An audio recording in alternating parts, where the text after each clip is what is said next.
Hello everyone, I am doctor Alok Agrawal. और आज के इस वीडियो में हम कंटिन्यू करेंगे unit 2, that is measurement and production engineering of subject basic mechanical engineering. और हम देखेंगे स्ट्रेन मेजरिंग इंस्ट्रूमेंट के बारे में, जिसको हम स्ट्रेन गेज बोलते हैं। तो सबसे पहले हम स्टार्ट करते हैं कि स्ट्रेन क्या होता है। स्ट्रेन, जब भी किसी मटेरियल में हम स्ट्रेस लगाते हैं, वो मटेरियल डिफॉर्म होता है, और उसी डिफॉर्मेशन ऑफ मटेरियल को हम स्ट्रेन बोलते हैं। जब भी किसी मटेरियल में हम एक्सटर्नल लोड लगाते हैं, तो वो मटेरियल स्ट्रेस और स्ट्रेन दोनों ही उसमें लगते हैं। ठीक। अब ये स्ट्रेन को हम मेजर करते हैं किस तरह से? डिफॉर्मेशन ऑफ बॉडी जब होता है, जब हम किसी भी लोड को उस पर लगाते हैं, तो स्ट्रेन क्या है? It is a measure of deformation, में डिफॉर्मेशन कितना हो रहा है। अगर मैथमेटिकली अपन इसको समझे, तो strain is defined as the change in dimension upon original dimension. मतलब जब भी हम किसी मटेरियल में स्ट्रेस लगा रहे हैं, एक्सटर्नल लोड लगा रहे हैं, तो उस मटेरियल में लोड लगाने के कारण उसके डायमेंशन में क्या चेंज आया, डिवाइडेड बाई उसका एक्चुअल में पहले डायमेंशन या साइज क्या था। तो ये रेशियो है दो डायमेंशन का, इसीलिए ये डायमेंशन लेस क्वांटिटी होती है, इसकी कोई यूनिट नहीं होती है।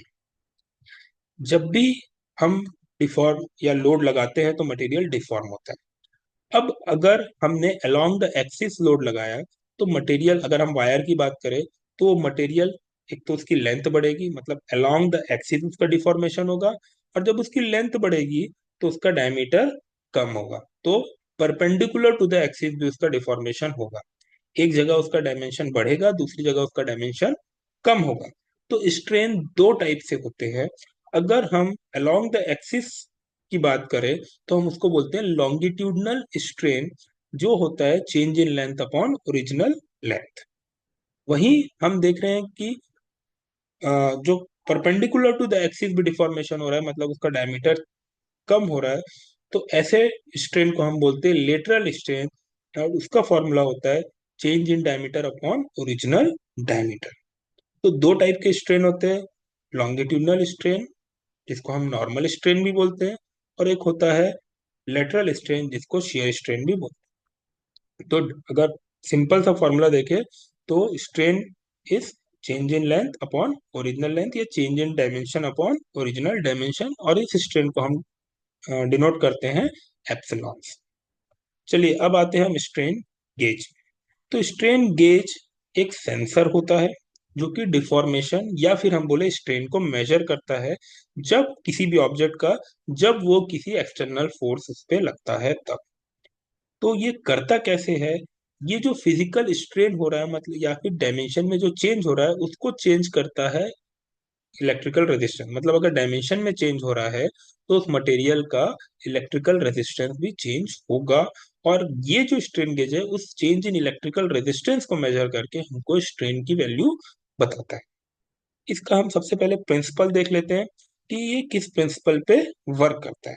तो देखिए, जब भी कोई भी ऑब्जेक्ट में लोड लगता है, तो वो डिफॉर्म होता है। अब वो डिफॉर्म होता है, तो उसका लेंथ चेंज होता है, उसका क्रॉस सेक्शनल एरिया चेंज होता है। ये चेंज होने के कारण उस मटेरियल का रेजिस्टेंस भी चेंज होता है, और इस रेजिस्टेंस को मेजर करके जो स्ट्रेन गेज है, वो हमको बताता है कि उसका स्ट्रेन उसमें कितना आ रहा है। तो ये उसका प्रिंसिपल ऑफ वर्किंग हो गया। ये जो इफेक्ट है, जहाँ पे रेजिस्टेंस चेंज होता है because of change in dimension, या फिर जब मटेरियल स्ट्रेन होता है, तो उसका जो रेजिस्टेंस चेंज होता है, इस इफेक्ट को हम बोलते हैं पीजो रेजिस्टिव इफेक्ट। और ये जो स्ट्रेन गेज है, ये इसी पीजो रेजिस्टिव इफेक्ट पे काम करता है। इसीलिए इसको कई बार बोल दिया जाता है पीजो रेजिस्टिव या पीजो इलेक्ट्रिक गेज। तो इसका एक और नाम आ गया, दैट इज पीजो रेजिस्टिव और पीजो इलेक्ट्रिक गेज। नेक्स्ट हम आते हैं इसके कंस्ट्रक्शन में। तो इसका कंस्ट्रक्शन बहुत ही सिंपल है। इसमें एक बैकिंग मटेरियल होगा, जो कि फ्लेक्सिबल होगा, उसके ऊपर कंडक्टिव ग्रिड होगा।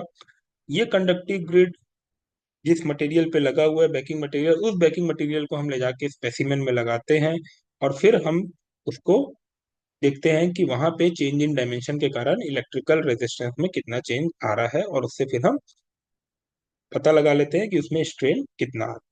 ठीक, तो इसके बेसिक कंपोनेंट देखते हैं तो आपको और अच्छे से कंस्ट्रक्शन समझ में आएगा कि क्या होता है।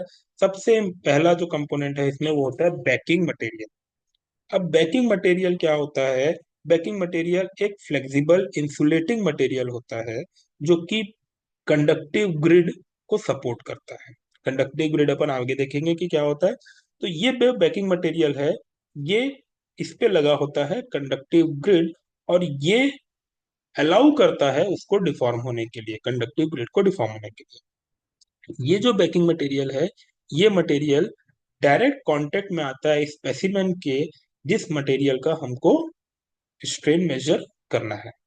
तो ये banking material is the keep direct contact with the specimen. ये बैकिंग मटेरियल जनरली बना होता है टेफ्लॉन से या फिर किसी भी पॉलीमर के साथ, polymer reinforce, fibre reinforce polymer से बना होता है। जनरली जो पॉलीमर होता है वो इपॉक्सी या फिनोलिक या पॉलीमाइड होता है, और जो रेनफोर्समेंट होता है इसमें वो ग्लास फाइबर का होता है। ये इसलिए इस तरह से कॉम्बिनेशन रखा गया है क्योंकि जो पॉलीमर और जो ग्लास फाइबर है दोनों ही क्या है, इंसुलेटिंग मटेरियल है, और ये जो बैकिंग मटेरियल होता है वो एक इंसुलेटिंग मटेरियल। ठीक, नेक्स्ट होता है इसमें कंडक्टिव ग्रिड। तो जो कंडक्टिव ग्रिड होता है वो जनरली बना होता है एक कंडक्टिव मटेरियल से। कॉपर मोस्टली यूज होता है इसमें, और उसका जो थिकनेस, जो वायर होता है उसका जो डायमीटर होता है वो भी काफी कम होता है। ये कंडक्टिव ग्रिड बैकिंग मटेरियल या बैकिंग शीट के ऊपर ग्रिड के फॉर्म में हम लगाते हैं, मल्टीपल पास देते हैं इसको, और इस तरह से इसको ग्रिड के फॉर्म में लगाते हैं। ठीक, ये परमानेंट इस पे लगा होता है बैकिंग मटेरियल पे in the zigzag manner. ये जिग जैग मैनर लगाने का कारण ये है कि जब हम इसको किसी भी ऑब्जेक्ट के ऊपर लगाएंगे जिसमें डिफॉर्मेशन हो रहा है, तो अगर उस ऑब्जेक्ट में 0.1 mm का डिफॉर्मेशन हो रहा है, तो इस ग्रिड में मल्टीपल डिफॉर्मेशन होगा depending upon the number of passes. अगर इसमें 10 पासेस हैं तो, और अगर मेन ऑब्जेक्ट में 0.1 का डिफॉर्मेशन हो रहा है तो इसमें 1 mm का डिफॉर्मेशन होगा। ठीक, अब ये जब इसमें डिफॉर्मेशन होगा इसकी लेंथ चेंज होगी तो इसका डायमीटर भी चेंज होगा, और उसी से हम मेजर करेंगे स्ट्रेन। इसका तीसरा कंपोनेंट होता है लीड। जब हमने इस कंडक्टिव ग्रिड को इस बैकिंग पेपर के ऊपर लगा दिया तो यहाँ से दोनों एंड से हम लीड निकालेंगे। ये लीड हमारे कंडक्टिव ग्रिड के साथ जॉइंट रहती है with the help of solder. हम यहाँ पे सोल्डरिंग कर देते हैं तो यहाँ पे परमानेंट जॉइंट आ जाता है। ये लीड का काम क्या रहता है? ये लीड से हम मेजर करते हैं कि इस कंडक्टिव ग्रिड पे रेजिस्टेंस में कितना बदलाव या चेंजेस आ रहे हैं। कुछ स्ट्रेन गेज में प्रोटेक्टिव कोटिंग भी की जाती है ताकि इन्वायरमेंटल कंडीशन का इस पे बहुत ज्यादा इफेक्ट ना पड़े, but it is not a compulsory component.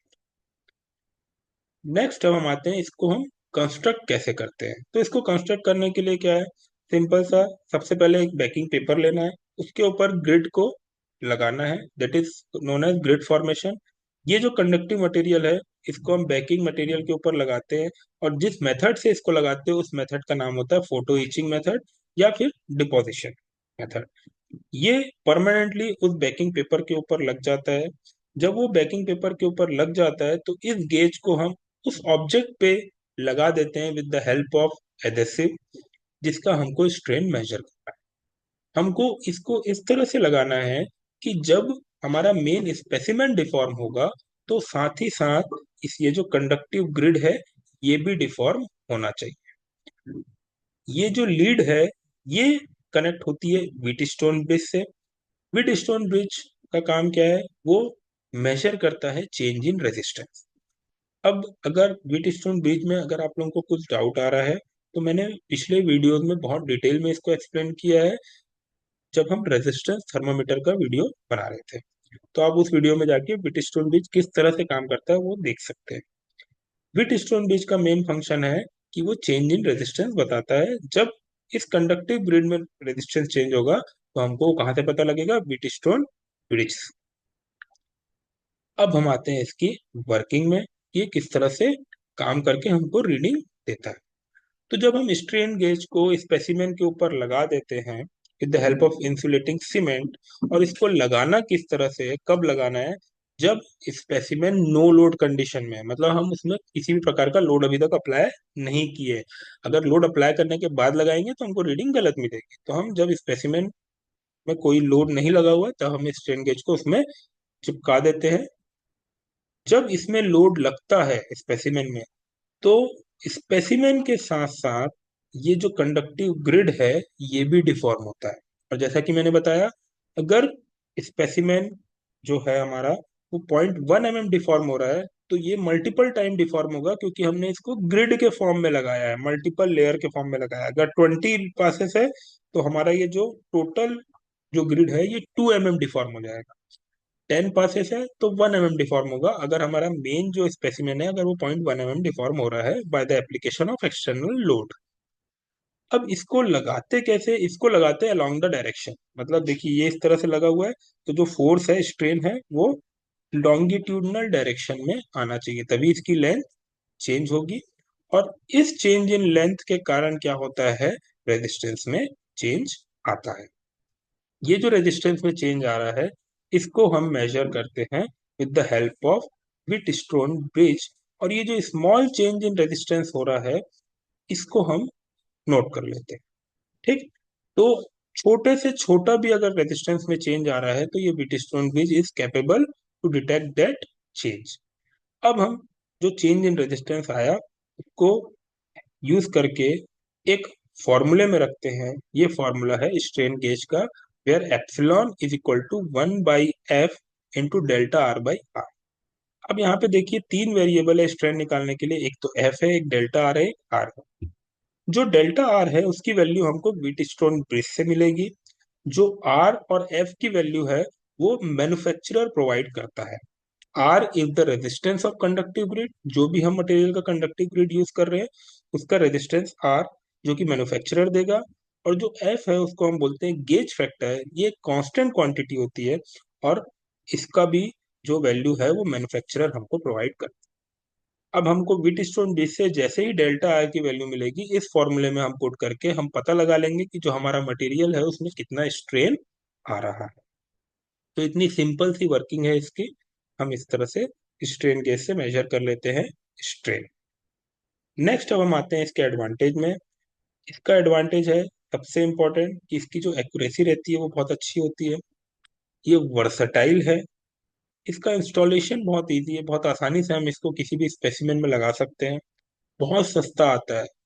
In lab में मोस्टली अवेलेबल होता है ये, जो कि रेजिस्टेंस मेजर करने का काम आता है। इसका साइज बहुत छोटा होता है, कॉम्पैक्ट साइज का होता है, और ये ड्यूरेबल होता है, ये बहुत लंबे समय तक चलता है। ठीक, तो ये इसके एडवांटेजेस हो गए। इसका डिसएडवांटेज भी होता है कि इन्वायरमेंटल सेंसिटिव होता है, मतलब इन्वायरमेंटल में अगर चेंज आ रही, कंडीशन चेंज हो रही है तो इसकी रीडिंग में थोड़ा सा प्रॉब्लम आ सकती है। इसकी जो मेजरमेंट की रेंज है वो बहुत ज्यादा नहीं होती है, वो एक लिमिटेड बैंड में ही स्ट्रेन को मेजर कर सकता है। अगर जो स्पेसिमेन जिसके ऊपर लगा है ये, अगर इसमें बहुत ज्यादा डिफॉर्मेशन आ गया, ज्यादा लोड लग रहा है, तो क्या होगा? ये जो स्ट्रेन गेज का जो कंडक्टिव ग्रेड है ये ओवर स्ट्रेन हो जाएगा। और अगर ये ओवर स्ट्रेन हो गया तो ये वापस से जब इससे लोड हटेगा तो ये अपने शेप में नहीं आ पाएगा, और क्या होगा? ये खराब हो जाएगा। या फिर अगर हम इसको मल्टीपल टाइम यूज कर रहे हैं तो ड्यू टू फटीग इसमें डैमेज आ सकता है, ओवर स्ट्रेन आ सकता है, और ये डैमेज भी हो सकता है। क्योंकि कंडक्टिव ग्रेड बनी तो मेटेलिक मटेरियल से, कंडक्टिव मटेरियल से, तो कई बार क्या होता है कि अगर इसको हम मोड़ दें, क्योंकि जो बैकिंग मटेरियल है वो फ्लेक्सिबल है, तो कभी कभी ये मुड़ जाता है, और मुड़ने के कारण क्या होता है, इसमें ब्रेकेज आ जाते हैं, इसके कारण ये स्ट्रेन गेज खराब हो जाता है या डैमेज हो जाता है। तो ये इसके कुछ डिसएडवांटेज। तो this is all about strain gauge. इसमें हमने देखा सबसे पहले कि स्ट्रेन क्या होता है, फिर उसके बाद देखा कि स्ट्रेन गेज किस प्रिंसिपल पे वर्क करता है, उसका कंस्ट्रक्शन किस तरह से होता है, फिर हमने फाइनली उसकी working, then advantages and disadvantages भी देखा। तो आज के इस वीडियो में इतना ही। Thank you.